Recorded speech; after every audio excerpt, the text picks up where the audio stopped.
Yes, there is this kind of disorderliness that's taking place globally, whether it's the environment, whether it's politics. There has to be something new that has to replace it. So as certain things begin to break down, we have to make a choice to how to create order. And we can't respond to those conditions with anger. We can't respond to those conditions with hatred or fear, because that's the very consciousness that's driving it in the first place. The first part in truly creating a new personal reality is overcoming your present personality. You got to get beyond the normal thinking patterns, the normal urges of action and habits, to get beyond certain emotions that are residuals from the day before. That's the work right there. That's the part you have to overcome. So I'm hopeful that everything that we're doing, in the world, so it's giving them tools to begin to apply to their lives. I've interviewed hundreds and hundreds of people that have healed themselves from all kinds of health conditions, healing from leukemia or stage 4 cancer. So grateful to Dr. Joe. He came into my life, at a really critical time. I'm telling you that I am more mystified, I'm more surprised lately than I can't believe what we're witnessing. I'm humble. Don't even ask me how it's happening. Every event, we're just going, wow, let's sit down here and just think about what we're doing. It's amazing. I think the challenge is that people have to wake up. And the question is, how uncomfortable do you have to become before you make up your mind to change something?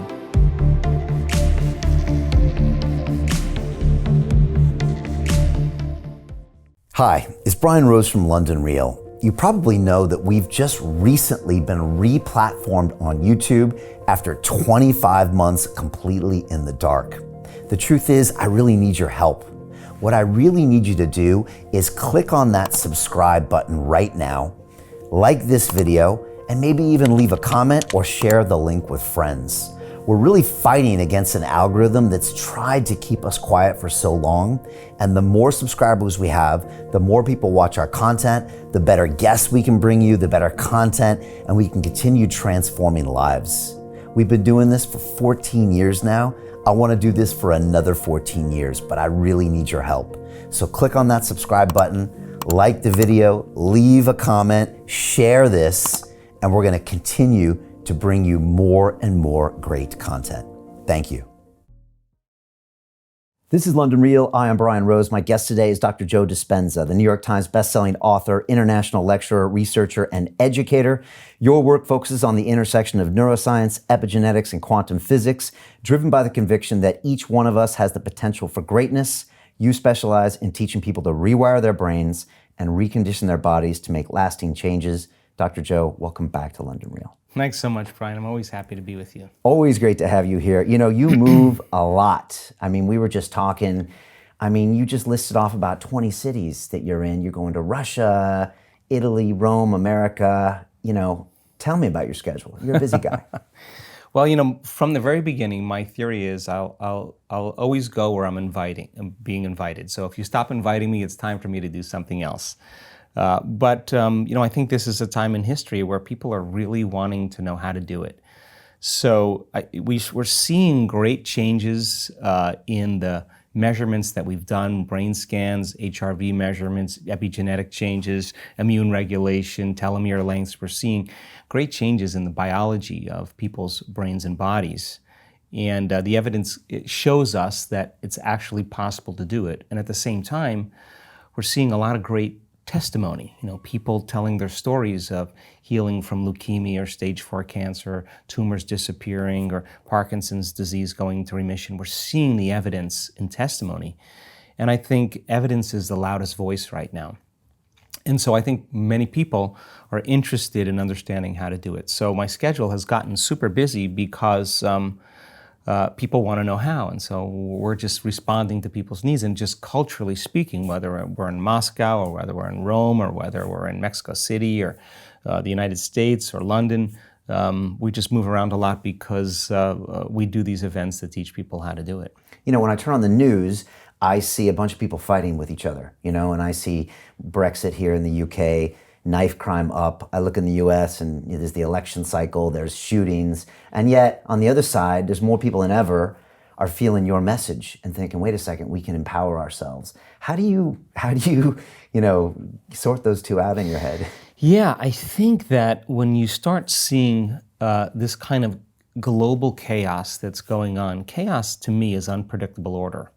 There's a novelty in chaos because the newness of information that's being created takes us out of the familiar and out of the known. And that's a good sign because the side effect of that is the current systems begin to break down. And so, yes, there is this kind of disorderliness that's taking place globally, whether it's the environment, whether it's politics, whether it's economics, whether it's religion, education, journalism, the medical model. It's all kind of coming apart. And there has to be something new that has to replace it. So as certain things begin to break down, we have to make a choice to how to create order out of that disorder. And we can't respond to those conditions with anger. We can't respond to those conditions with hatred or fear, because that's the very consciousness that's driving it in the first place. So we're seeing this kind of extreme reality where there's a polarization between both worlds. And I think it's healthy. And so the optimism that I have is that if you teach people then how to be able to become more self-dependent, and teach them that they have the resources to heal their body or to create opportunities in their lives, they can begin to take the energy of that disorderliness, and by creating more coherence and brain coherence and heart coherence in the midst of when everything else is collapsing, I think then you'll begin to see changes that people will begin to execute and create something greater. So I'm hopeful that everything that we're doing, in the world is giving people the tools. It's giving them tools to begin to apply to their lives. So the only way that change is going to take place is if you see the evidence of the collapse right in front of you. I think the challenge is that people have to wake up. And the question is, how uncomfortable do you have to become before you make up your mind to change something? And I'm not just talking about individuals. I'm talking about the living organism of the species of human beings. And so with information comes knowledge. And when you learn new information, you become aware of what you were unaware of. And awareness is consciousness, and consciousness is commingled with a change in energy.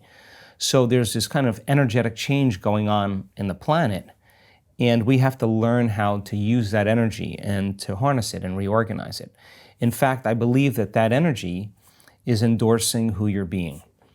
So then, whatever your belief is, whether you're believing it's the end of the Mayan calendar and the beginning of a new house, or there's some changes going on in the solar flares, or whatever your belief is, that energy that's taking place right now can be used to endorse.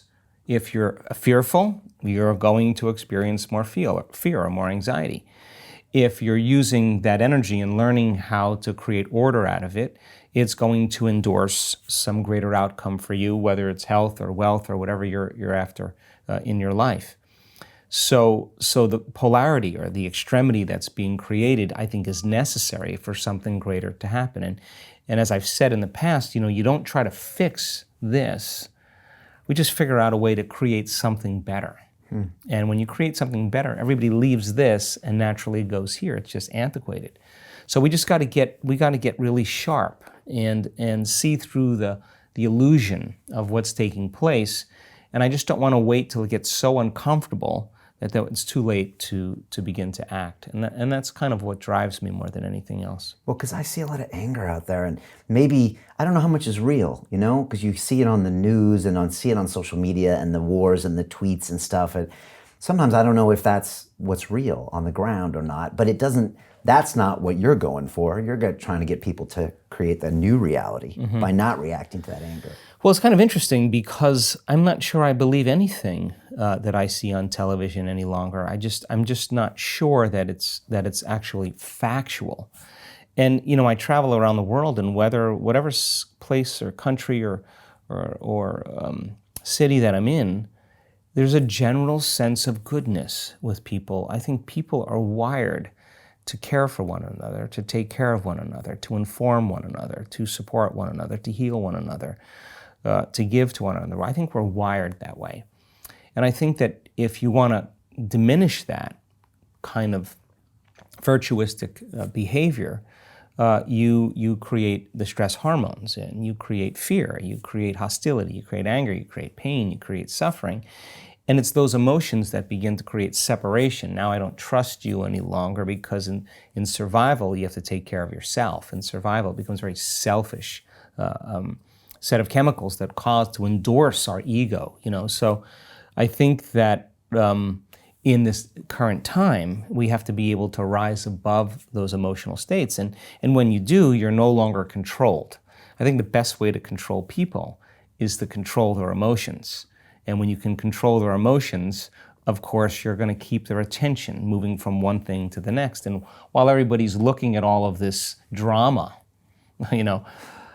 something else is going on over here. And I'm more interested in looking at that. And so I don't really look at journalism the same way. I don't look at the media the same way, because I don't necessarily believe that I'm getting the whole story. So people are angry about that. And I think the anger is good when it's seen as an energy of disturbance, but that should motivate us to act or to do something about it. And it's that whole analogy of the frog in the boiling water. You just get desensitized, you get more desensitized, you get more desensitized, and at what point do you start burning? At what point do you start realizing it's getting a little too hot?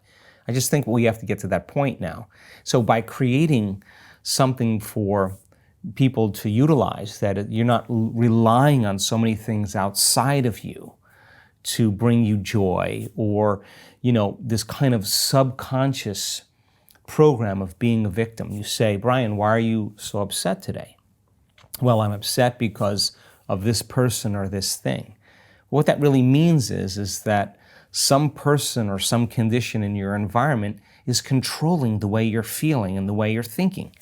Well, if something is outside of you is controlling the way you feel and the way you think, you're a victim to your environment. And so then there is this dramatic polarity that goes on. When things are going well, you're happy. When things aren't going well, you're sad. But when you learn how to self-regulate and create more coherence in your brain and heart, and that's what our message is, then you're no longer dependent on your outer world controlling your mood. In fact, you begin to realize how you think and feel begins to produce effects in your outer life. Now you start believing more you're the creator of your life and less of the victim of your life. Now that isn't something that you take one bite of and swallow and it's all over. It's a process of repatterning. It's a process of rewiring. It's a process of reconditioning. It's a process of self-reflection and awareness and changing those beliefs. And that's the work. And yet people are doing it. So when you begin to realize then, well, I can't respond to the same conditions in my life with the same emotions and the same thoughts, because if I believe that the way I feel and the way I think creates reality, if I'm reacting to the same thoughts and feelings equal to the conditions in my life in the same way, then I keep reaffirming the same life.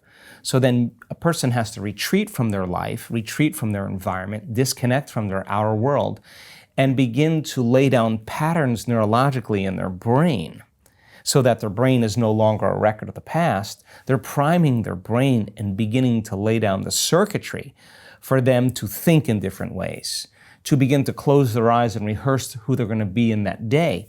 And the act of mentally rehearsing begins to install the neurological hardware in their brain. So their brain looks like the experience is already happening or has already happened. Now the brain's no longer a record of the past. Now we're creating a map to the future. Now it's practicing gratitude before it happens. Well, now the emotion. Right. Now, so then the action of rehearsal and installing the neurological hardware, by firing and wiring the same circuitry, the hardware becomes a software program, which means you're going to start automatically acting like a different person. You're going to start automatically thinking in new ways. And then to trade guilt or anxiety or aggression or hatred or anger, to say those are emotions of the past, and as long as I live by these emotions, those emotions are influencing my thoughts. If emotions are a record of the past, then I'm thinking in the past, so my past is going to be my future. So if I want to be wealthy, I can't bring lack. If I want to be happy, I can't bring pain. Well, so then let's get beyond the emotion. So by trading those limited survival emotions and teaching people how to elevate their emotional state and really measure to tell them you're doing it or you're not doing it. When you teach your body emotionally what that future is going to feel like, and you say, I'm not going to get up until I feel this feeling and I'm locked into that feeling. Well, the side effect of that is, let's just say that you can contact the emotions of your future and you teach your body what it feels like emotionally. The joy, the gratitude, the appreciation, the love for life, the joy for existence, the inspiration. And most people do that in the beginning. They feel kind of funny, like, why am I doing this? Because they've been hypnotized and conditioned to need a reason to feel that. Right. Something outside of them has got to change how they feel inside of them. So they spend their whole life in lack and emptiness waiting for it to happen. But living in lack isn't going to create it. So you're front-loading it, and that feels weird at first. At first. But if you start understanding what you're doing and why you're doing it, and the stronger the emotion you feel, the more you're going to pay attention to the picture in your mind. You begin to remember your future. You are branding that circuitry in your brain, and now you're emotionally conditioning your body into the future. Now, here's the side effect of that. If you can do that properly and become familiar with those states of mind and body, and you get up feeling like your future has already happened, I guarantee you're going to stop looking for it. I guarantee you're going to stop analyzing why it hasn't happened. You're going to feel like it has already happened. Now, the work is to be able to maintain that modified state of mind and body your entire day. You got to be able to sustain that state independent of your coworkers, independent of your boss, independent of your ex, independent of your finances, independent of the traffic. And if you're able to do that, you will begin to see the feedback in your life. In a sense, when energy makes it to the heart, it begins to broaden the field around the body. An energy that's literally measurable, a magnetic field. And that energy is a frequency. And that frequency can carry the thought of your health, of your wealth, of your freedom, of your new relationship, of your new job. The frequency or the emotion of suffering can't carry the thought of health. It can't carry the thought of your new future. So then when there's a vibrational match between the energy, because we're always emitting energy and information, when there's a vibrational match between your energy and some possibility that exists in the quantum field, something magical happens, because once energy makes it to your heart, you're creating from the field instead of from matter. Now this weird thing starts to happen and things start coming to you. Now you don't have to rush anywhere to get it. You're not creating a matter to matter from three-dimensional reality to three-dimensional reality. That takes time. You're creating from the field, and it's the field that creates matter. So all of a sudden you start seeing things coming to you. When you see that, and you start to see that they're coming in unusual ways that surprise you, you're going to begin to wake up to the fact that you're probably more the creator of your life and less of the victim of your life. So teaching people how to do that and then be able to become studious, to become the scientists in their life, to measure the effects of them at cause. Whatever's going on in the news, whatever's going on in the media, whatever's going on, it's incidental to the fact that now they're beginning to make great strides. So when people come, for all kinds of reasons to our work, they come to get healthy, they come to get wealthy, they come to have a relationship, they come for a mystical experience. But I now know they really come for wholeness.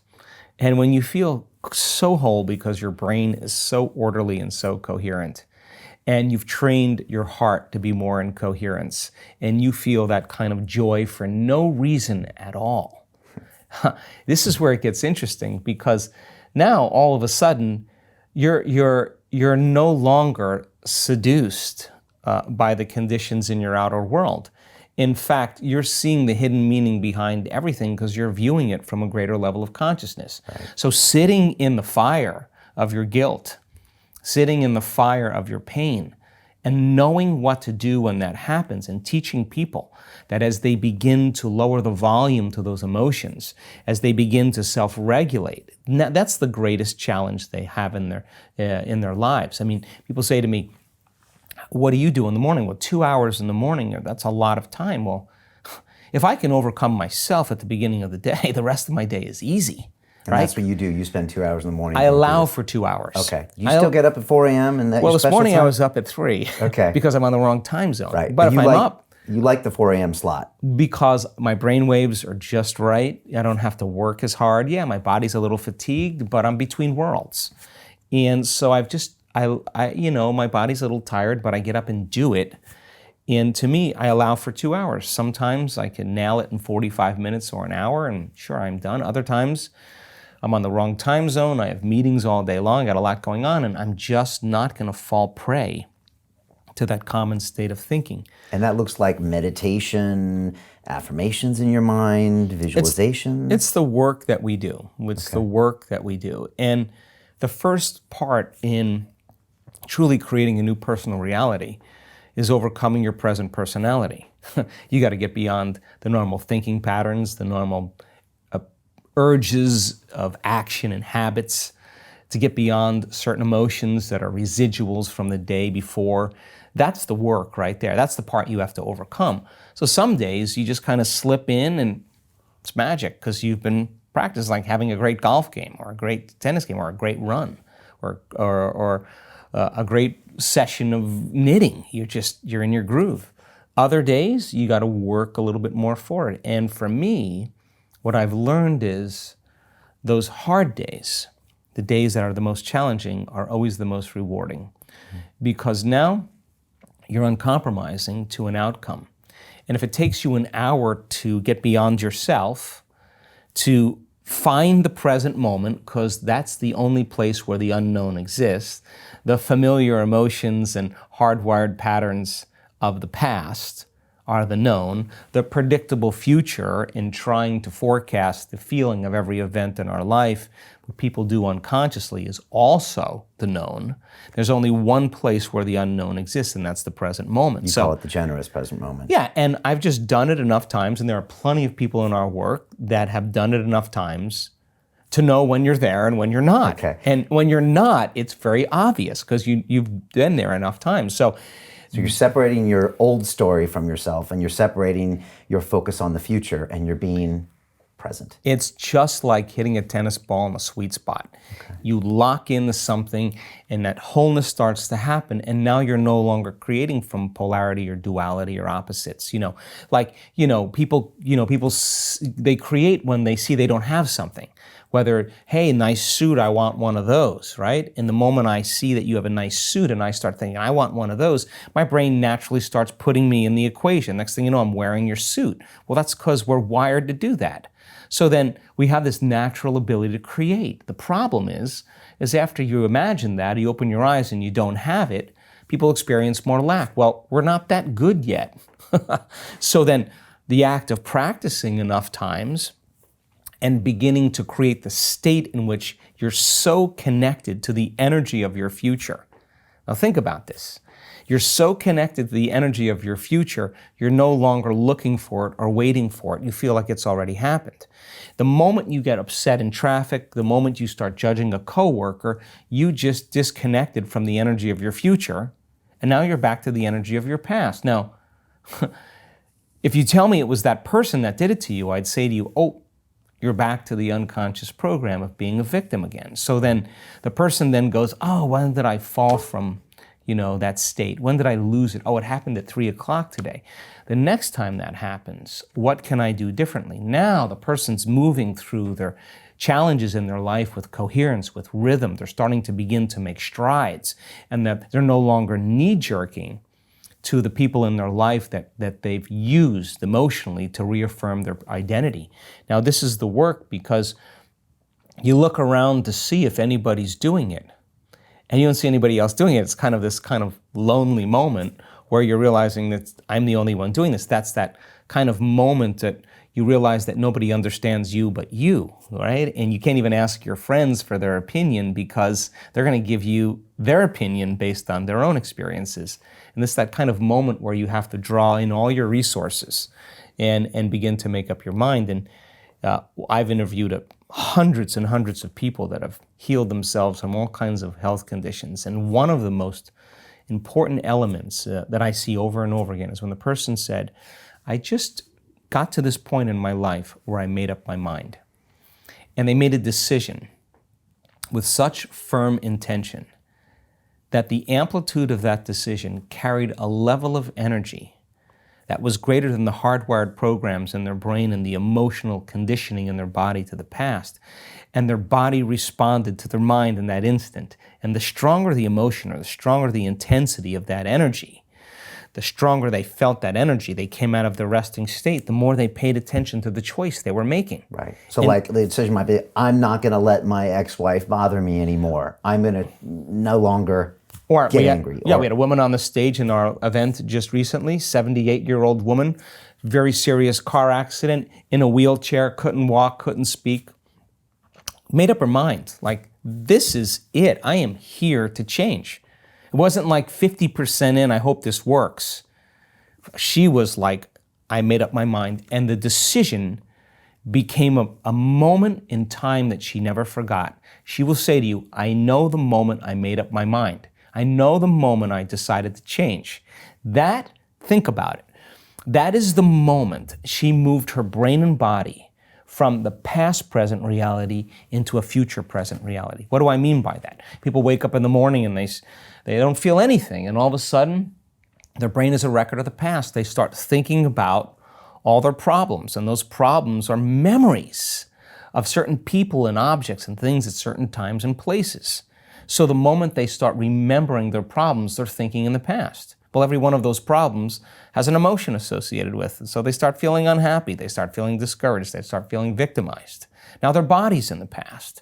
And if how you think and how you feel creates your state of being, that person's starting their day with their entire state of being in the past. So if they're living in the familiar past and they're in the known, they're going to create the predictable future. So they're going to run through a series of routine behaviors in their day, and they're going to want to know the feeling of every experience in their life. Well, if you can predict the feeling of every experience in your life, that's more of the known. So now, the person who's now living in that future known reality, how are they going to change? Well, the moment you make a decision and you come out of your resting state and you begin to say, I don't care what's going on in my life, environment. I don't care what people think, environment. I don't care how I feel, body. I don't care how long it takes, time. I'm going to do this. And the hair on the back of your neck stands up. That's a new electrochemical signal to the body. This is the body saying, he's serious this time.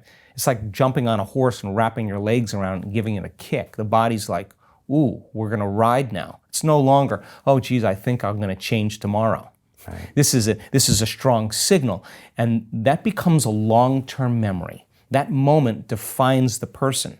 So then the stronger the emotion, if the emotion of inspiration is greater than the emotion of suffering from the past experience, the stronger the emotion they feel, the more they pay attention to the picture in their mind. We could say they're remembering their future, and they're beginning to brand that circuitry in their brain and send a new emotional signature to their body. And in a sense, they're creating a coherent, clear intention with an elevated, coherent heart emotion, and now they're broadcasting a whole new signature, and that's dropping a big stone in a very placid lake, and here come the waves. That's moving right out into reality, and the person is beginning to change their energy, and nobody changes until they change their energy, and when they change their energy, they change their life. And what's the cool part? The cool part is you start seeing the breadcrumbs coming from the universe. You start saying, keep going, Brian. You're starting to see these synchronicities and these coincidences and these opportunities. And people say, I'm not doing anything. Well, of course you're not doing anything like in the same way you've done everything.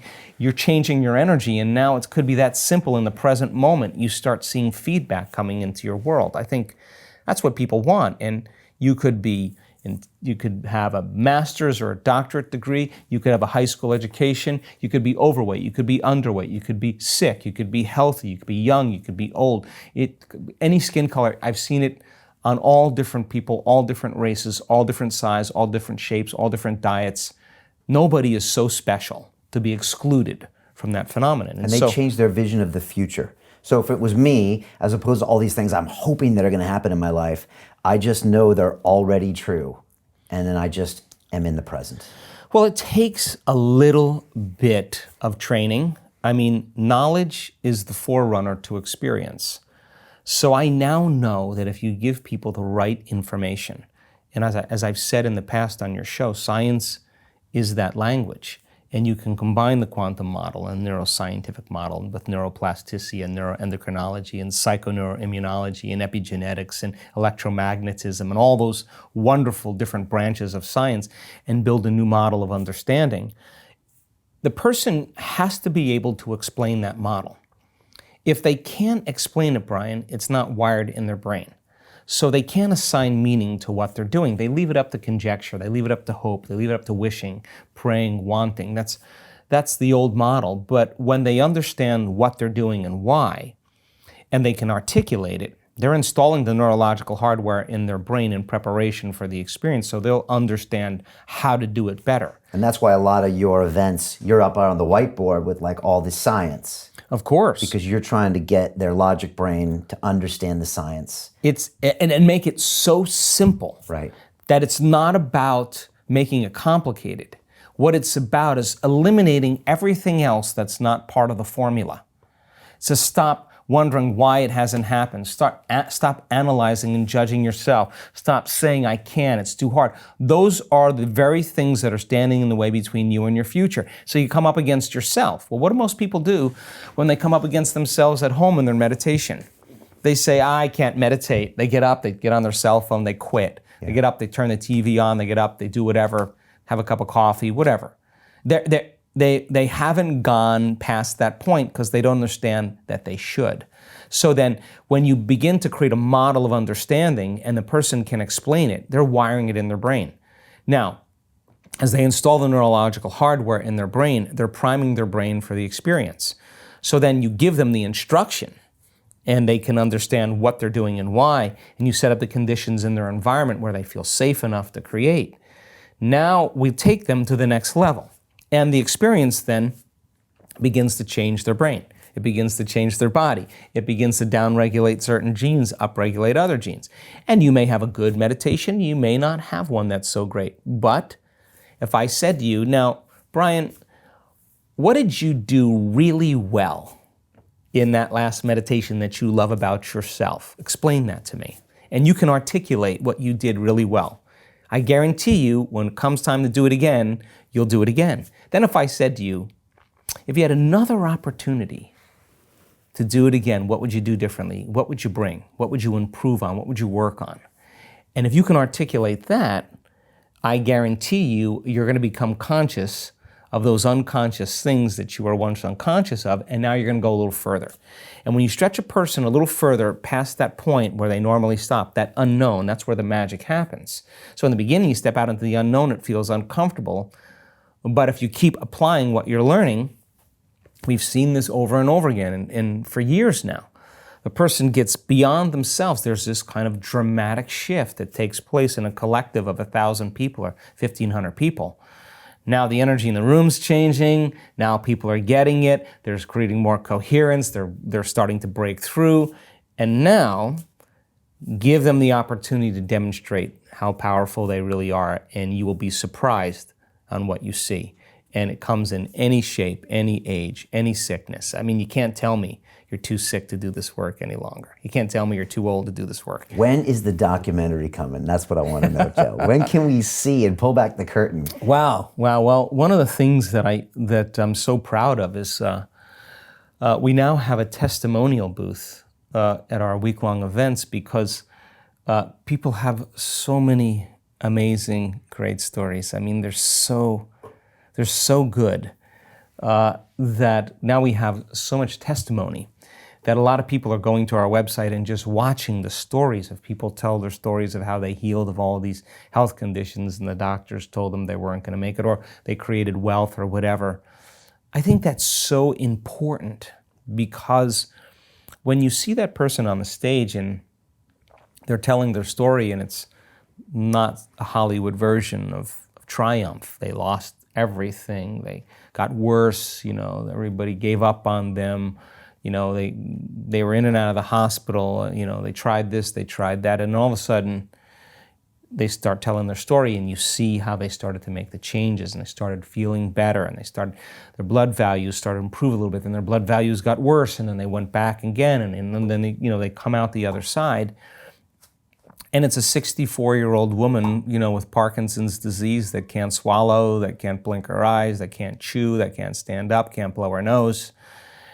And in one incident, she's telling the story of how she's standing up in front of the audience, how she can blow her nose, chew, swallow, blink, all that stuff.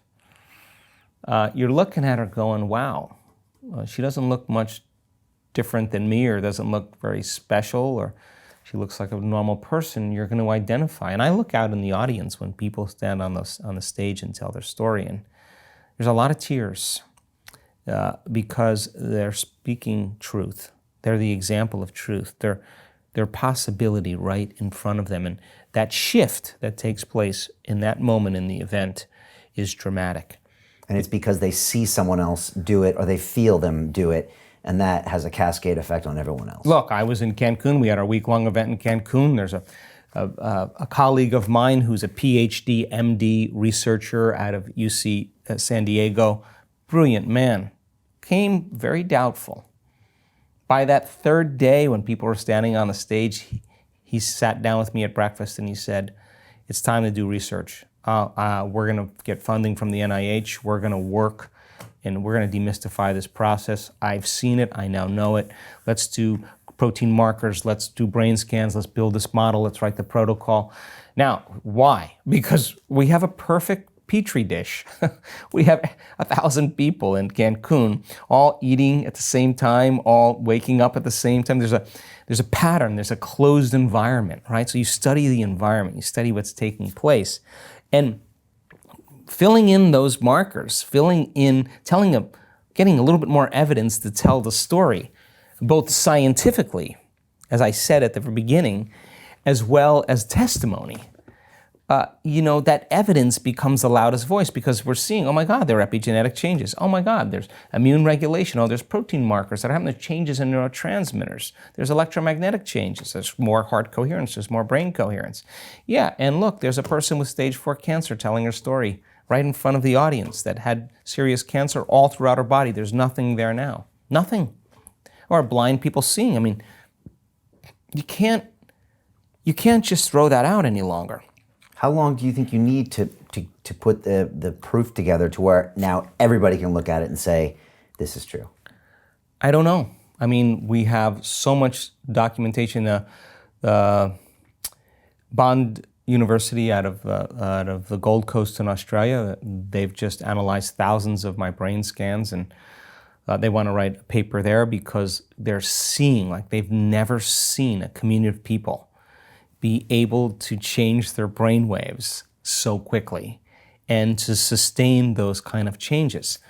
So, we're measuring those type of changes both scientifically, and we're doing extensive questionnaires to be able to get information. Well, our latest results from, I think it was our last event in Portland, our week-long event, 80% of the people had some type of change in their health, mild, moderate, or complete and significant. And the complete and significant now is up above 30%, which is not a bad statistic. So we're always trying to retell the story. The cool part about it is we're getting a lot of referrals now from physicians all over the world. I mean, people come, my oncologist told me to come. My oncologist told me to come. Is that weird for you? Oh, it's so weird when for me. mainstream doctors are referring people to you? Yeah. So I had one of my students in the academy, London Real Academy, and I had her in that chair after the course. She took my Business Accelerator course. And she was suffering from depression. Her daughter committed suicide. She was drinking a lot. And her doctor told her to watch your show on London Real. And that changed her life. It was crazy. She lives in Holland. And her doctor said, you should watch Joe Dispenza on London Real. And she did it, and she changed everything. Well, I mean, that's why I do this. I mean, I do it for that exact reason. It's a challenge to do this and to interface with so many cultures and to run a company and do all these different things. And one of my greatest moments of my day is when I get the story, when a team leader sends me a testimony from somebody, and a person was depressed and suicidal and, really ready to end their life, and all of a sudden they're a completely different person. They are completely different, or they're very sick and all of a sudden they're healthy, or they get the most amazing job opportunity and they're, you can see the authenticity as a result of that. Now, why is that so significant? Not only is it significant for the people who are watching and observing it, but that person now, the feeling of that experience causes them to understand that the very feeling of their experience that they're having from a real life event, the emotion, the end product of that experience, that is an unbelievable humility and joy and gratitude and love for life and love for people. It's going to be easier for them to create that emotion for their next creation. And all of a sudden, the next creation is going to create even a greater emotion, even more love, and then here we go. They're going to be able to create even better because they're able to live in that emotional state a little bit longer. So we see then that people all of a sudden, as they begin to make these very significant changes, the side effect of all those changes is that they want less. Why?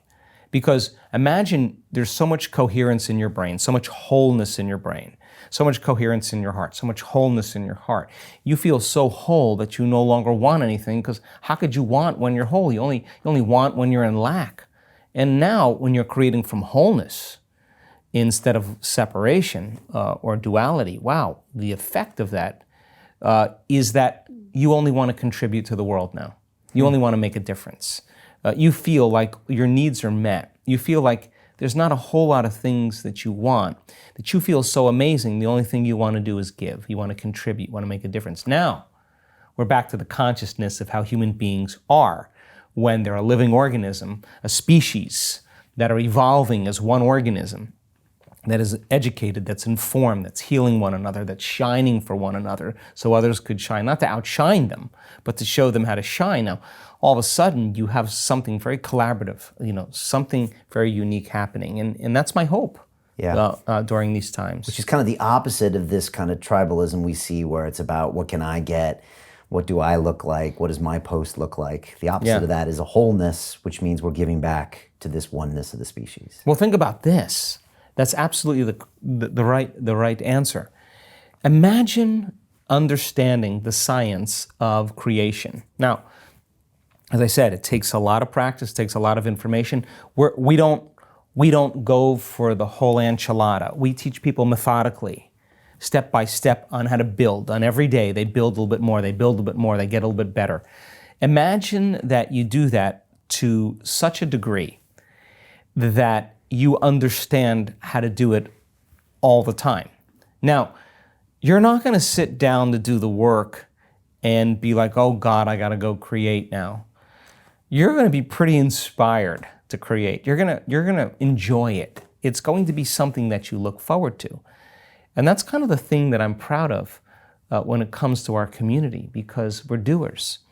And people do the work every day because they want the magic to be sustained. They want it to continue. And so it's no longer an obligation. It's no longer a need to do it to please God, to do the right thing, to be good, whatever people do it for. This is because they want to keep that kind of crazy world happening. And if you're in the belief system unconsciously that you're a body, local in space and time and three-dimensional reality, and you're trying to reach your goals and create your vision and do all this stuff, and you're a body, matter trying to change matter, then you have to drag your body through space every single day to get what you want, back and forth to work, whatever, and it's going to take you time to finally get your goals. That may take you a couple years. Well, that's because you have to think that I have to move my body to go get what I want, so then I got to compete. I got to force, I got to fight for it, I got to control it, I got to manipulate, I got to figure it out. Well, that's what you do with the limited resources when you're a body, local in space and time, trying to create something else, local in space and time. Well, if you're matter, trying to create matter, then you got to do stuff to make it happen. And that's the way most of us were taught. That's the way brought up. That's the way get the skills, get all the different things. Well, now you got to lay down that very thing you used your whole life to get what you want, and relearn another way to do it. So then, and by the way, reacting to emotions is part of laying that down. Exactly. Someone does something against me, I get angry. Right. I yell at them. That's how I get ahead. Yeah. So now you're back to matter trying to change matter, and so now you're in that three-dimensional world, and you can execute there, and we can work it out. But it's going to take time. Well, when you start realizing where you place your attention is where you place your energy, and the stronger the emotion you feel when you get angry, the more you're going to pay attention to that person. You're giving your power to that person. You're giving your life force to that person because that's where your attention is.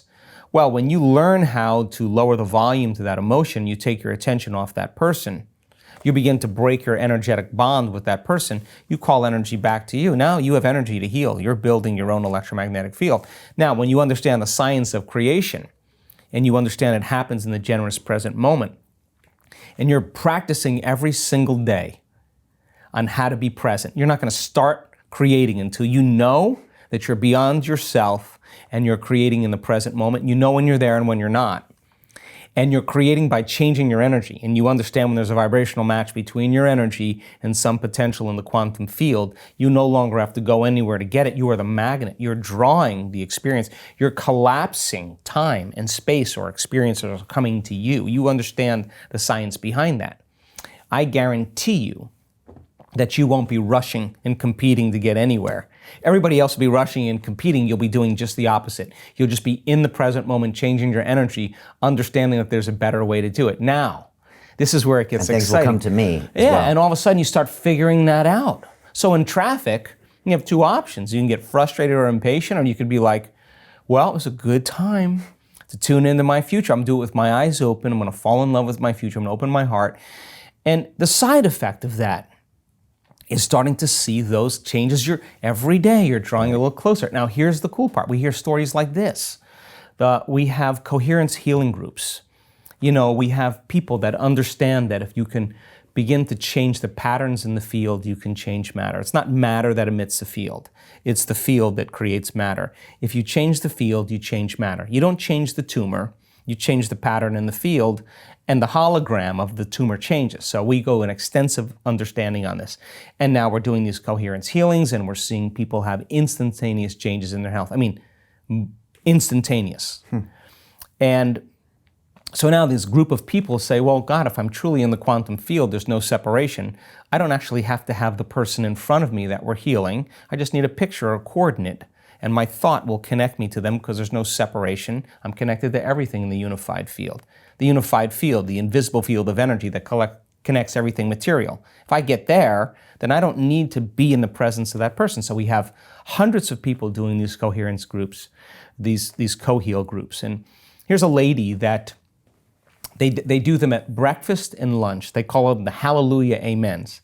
And if there's a child that has leukemia or Hodgkin's, non-Hodgkin's lymphoma, if there's someone who has a serious health condition, they work with 3 songs at breakfast. They do 1 person per song, so they do 3 people in the morning, and then they do 3 people at lunch. Well, lady's driving down the road, and she realizes it's time for the co-heal session. She pulls over on the side of the road in a neighborhood.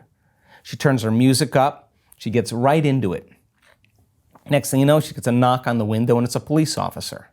And the police officer asks her to roll the window down and says, what are you doing? We're getting calls from the neighbors. They think, are you sick? Is something wrong? Is it an emergency? And more importantly, they're wondering, there's children around here, if you're safe. And she said, no. We do this coherence healing thing, and I was just tuning in to the people, and she's got the music blasting.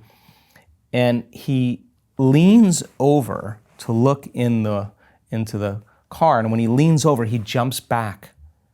And he looks at her, and he said, what just happened? She said, what do you mean? He said, the pain in my back just went away.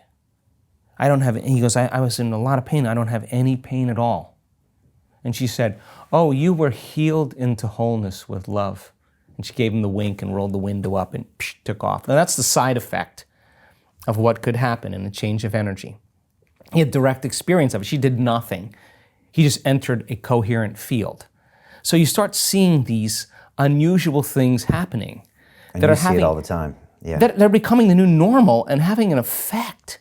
Like, that's how powerful you are. That's how powerful that lady is. She can't wipe the smile off her face, and the police officers walking around going, oh, you're not going to believe this. You know. And most people wouldn't believe it because it's not in their reality. Right. But we're now, but that's the point. Because that's changing. What's happening? Footprint in consciousness. Somebody heals from a health condition, MS, lays a footprint. Someone heals from a rare genetic disorder, footprint. Someone heals from a brain tumor, footprint. Someone heals from Graves' disease, footprint. Someone heals from Hashimoto's syndrome, footprint. Now you have these footprints in consciousness that are literally patterns in the field that are more readily available that people can access. At the same time, you have that three-dimensional experience of the evidence sitting right in front of you. You see it right in front of you. That person's scans show that they're completely better. Now you have evidence in three-dimensional reality.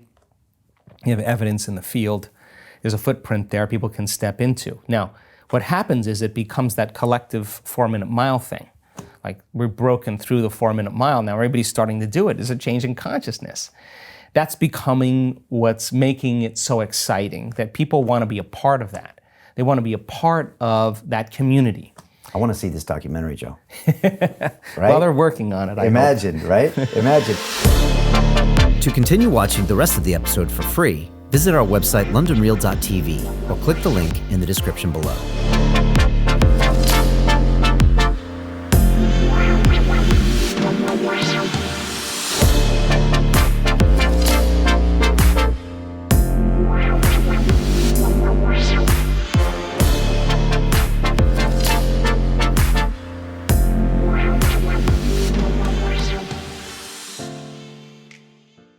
Most people will never see this opportunity. Dubai luxury transformation projects have historically delivered 40 to 90% annual returns. That is incredible. These were once reserved only for insiders with access. I spent 15 years on Wall Street and I learned this: the biggest returns always go to the people who get the call first.